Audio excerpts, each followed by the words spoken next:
Bismillah, alhamdulillah, wassalatu wassalamu ala rasulillah, assalamu alaikum wa rahmatullahi wa barakatuh. This is the last slide on the chapter of purification. This is regarding najasat, purification from najasat. All that we learned before is purification from tahara, from hadas, from states of impurity. Now it's about physical impurity, like actual there's a substance to it. It's not just a state of impurity. So ghusl is to remove a state that you need ghusl in. In wudu is a state that you're not in wudu, you need wudu, etc. So they're not actually physical impurities. Why are the ulama, Sheikh Amir in the original of this course says, why are the fuqaha, the jurists, obsessed with najasat? Why not talk about what is pure? And he goes, like, what's wrong with these ulama that they keep going about filth and what's dirty? This seems like very dark and negative. And but Sheikh Amir explains it very nicely. He says, because there's no limit on what is pure. And you can't, everything is pure except for the najasat. And the najasat are very few and specific things. So to study, it's very easy to learn the najasat. And then everything other than that is pure. Everything else in the world is pure, other than those few limited things. So it's easier to study that which is najis, because there's so few, as opposed to studying everything else. The first thing is the urine or stool from inedible animals. So this is najis. So automatically from this is what is excluded, that those animals that are edible. So if you have to look at the animal, if it's an edible animal, then its stool and urine is actually tahir. It's not najis. Let's say, for example, a goat or a sheep or a camel or a cow. Any animal that's edible, its stool or urine is tahir. It's actually pure. It's not najis. For example, like birds, like Sheikh Amir gave the example of a parrot, and people keep them as pets. So someone was saying, how can this fuqaha, these jurists, they say strange thing in their books that you can eat a parrot. It's not giving you a prescription to go eat and go out of your way to eat a parrot. What it's saying that if this animal is halal to eat, but the reason why it's mentioned, because there's a rule, a principle here, which is that if it was to, because these parrots, you keep them as pets, they sit on you, people, even when the person's praying, they come and sit on their shoulder, their arm, or their back. And in case it does, it excretes stool on the person. So is the clothes najis, number one, and then is a salat valid because there's najasa on the person. So is there a requirement that's true? For example, if there's too much najasa on the person, there's filth on the person, is their tahara incomplete? Therefore, the salat is not valid. So it's not giving a prescription to eat parrots. It's just telling you that so you guys don't make a dinner out of your parrots. But it's just that you know that there's a rule. If the animal is halal to eat, then its stool and urine are tahir. It's pure, not impure. It's not najis. The second thing is carrion, except a few exemptions. So carrion is any animal that's died without zabiha. The exception from this is, of course, so even a halal animal that died in it's like, for example, roadkill. It's najis, even if it's a halal animal.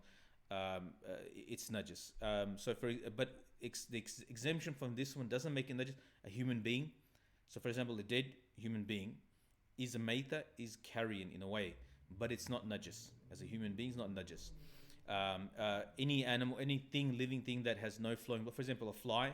So a fly doesn't have flowing blood, therefore it's not najis. So if it falls into a drink, for example, and you pull it out, that drink is still tahir. It's clean. You can do wudu with it. It's not najis. Thirdly, the exemption, of course, what we catch in the sea, the catch of the sea, like fish. So fish it doesn't require zabiha. It's halal, but it's not slaughtered. So it's a carrion, right? It just dies. You don't have to slaughter it, but it's tahir. The next one is any inedible animal that is larger than a cat. So for example, like a fox. So let's say if it's wet and it goes on something, then that's unclean. But anything that's cat or smaller, for example, a wet mouse goes across the prayer mat, then it's considered tahir. It's not considered najis. Wine is najis. Vomit is najis. Blood and pus are najis. If a small amount is excused, a large amount is not. And this is according to the estimate of the person. It may differ from person to person. So in their own estimation, what they feel is a lot. So a small amount of blood is excused. Madhi, so this is a precocial fluid before intercourse, a fluid from excitement that comes out. That this is not ejaculation. This is before intercourse.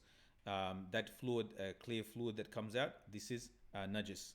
Al-wadi, after urine, a thick fluid that comes out after urination sometimes, this is najis.